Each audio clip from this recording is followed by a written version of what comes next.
Kada je u pitanju poljoprivredna politika, proizvodnja hrane koja je budućnost o kojoj moramo zaista ozbiljno da razmišljamo,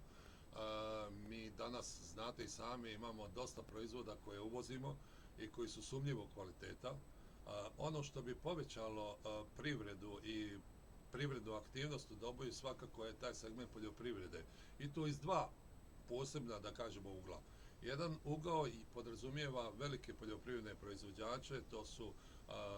povrtlarske kulture, to su voće, to je na kraju i uzgoj žitarica.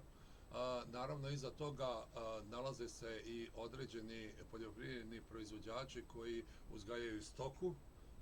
i neke druge, znači, domaće, da kažemo, životinje koje mi koristimo u ishrani. Sa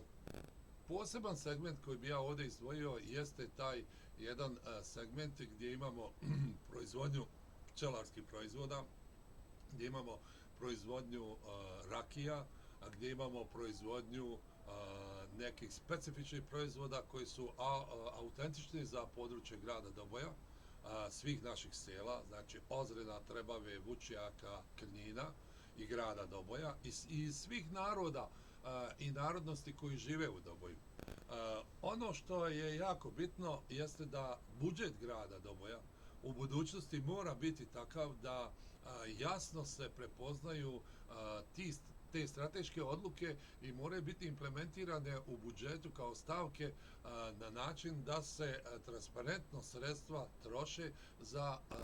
podsticaj ovakve proizvodnje. Mi smo nekada u Doboju imali mesopromet koji je sa cijelog prostora znači otkupljivao stoku i jednostavno građani Doboja su imali kvalitetno meso, imali su uvijek svježe meso. Oni su imali štale gdje su tu stoku zadržavali i sukcesivno znači vršili slanje mesa, svježeg mesa, zamrznutog mesa i nekih drugih mesnih prerađevina na tržište. Danas je ta situacija sasvim drugačija i o ovom znači segmentu koji je bitan za zdravlje građana mi trebamo da pristupimo na jedan odgovoran način. Ja u svemu ovome vidim jedan poseban klaster o kojem su na neki način govorili na poljoprivrednom sajmu Poljokast juče u Doboju, ali ne na onaj način kako bi to trebalo da se radi, znači i stručno i na način da to zaista bude u nekim realnim okvirima. Čak su najavili predstavnike iz 11 opština na onako malo štandova, čak da su ih dijelili, to je bilo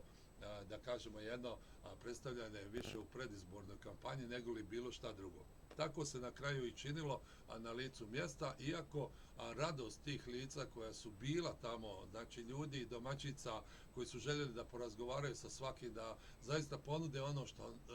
što su oni proizveli, je znači izuzetno značajno. I naravno, taj jedan segment koji sam izostavio, ne samo hrana i piće, jesu i te rukotvorine koje su izuzetno značajne u našem narodu i koje su povezane i sa tradicijom. Jedan dio ovih svih proizvoda je jako bitan i povezan sa tradicijom našeg naroda i mi moramo njegovati sve ovo što dolazi od svih naših naroda u Doboju i moramo povezivati ova naša mjesta, moramo povezivati ljude koji se bave sa istom vrstom djelatnošću i davati im određene podsticaje. Postoje međunarodni projekti koji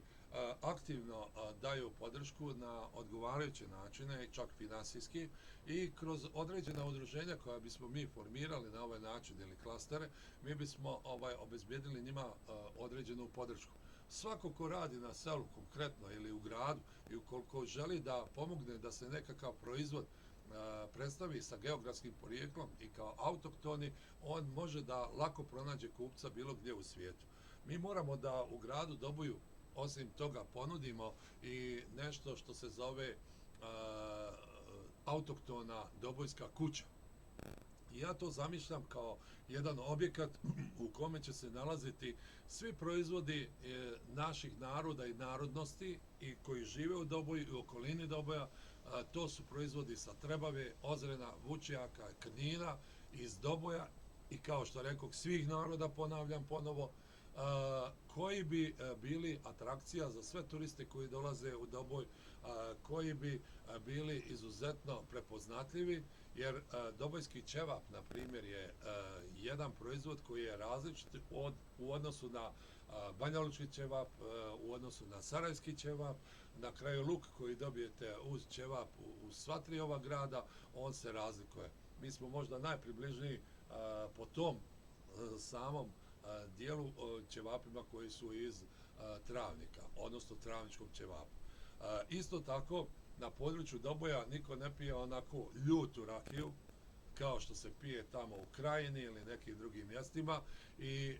to je isto obilježje ovih naših prostora koje mora dobiti svoj jedan jednostavno prepoznatljiv,